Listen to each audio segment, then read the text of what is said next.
Good morning guys. Meron ako ulit ditong for sale na sapatos.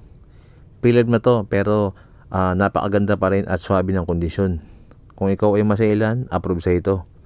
Ayan guys, Jason Tatum 1. Ang unang Jordan shoes ni Jason Tatum sa Jordan brand.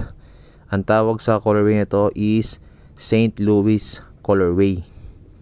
Tapos yung technology na ginamit dito is Zoom Air, kaya napakaganda ng performance nito. Tapos ayun yung materials na ginamit breathable mesh materials. Tapos yung sa outsole at midsole, ang ginamit is foam material, kaya napakalambot at napakagaan.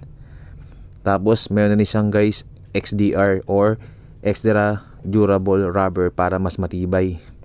Tapos ang laging tanong ng bayan kung maingay ba? Yes guys, squeaky to or maingay.